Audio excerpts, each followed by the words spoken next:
been making gingerbread houses every year for about 100 years. Yes, it is easier to buy a kit, and some years I do that, but there's nothing like the smell of freshly baking gingerbread during the holiday season, or the time spent together making memories. Here's how I make my gingerbread. In a mixing bowl, combine 1 stick of shortening, 1 cup of sugar, 1 egg, 1 cup of molasses, 2 tablespoons vinegar, 1½ teaspoons of baking soda, 1 tablespoon of cinnamon, 1 teaspoon ginger, and 4 cups of flour. Combine all the ingredients, adding the flour last. Mix it enough so that when the dough comes together, it forms a soft ball. Shape the dough into 2 large balls and then let it refrigerate for an hour. After an hour, remove your dough from the fridge, roll it out evenly onto a piece of parchment paper, and then put that onto a baking sheet.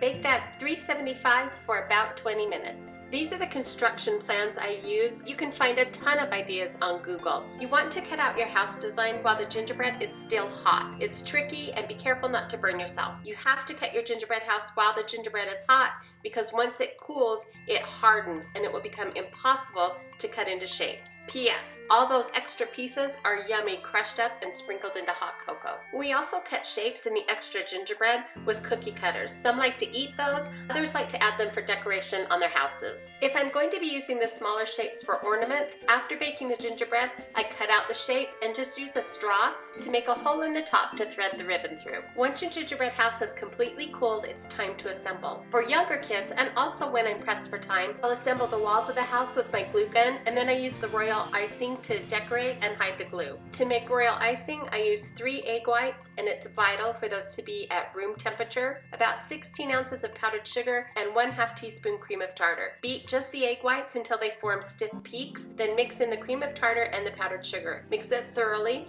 The icing should be stiff. While you're using the icing, make sure to keep the unused icing covered with a damp cloth so it doesn't harden. You can buy a fancy base to put your house on at someplace like Walmart, or you can just make your own with a piece of cardboard and cover that with aluminum foil. Now just gather your favorite candies or anything else you want. For example, I love to use frosted mini wheats to make the roof of my gingerbread house look like it's covered in fresh snow. I hope you enjoy making these with your family. Thanks for watching.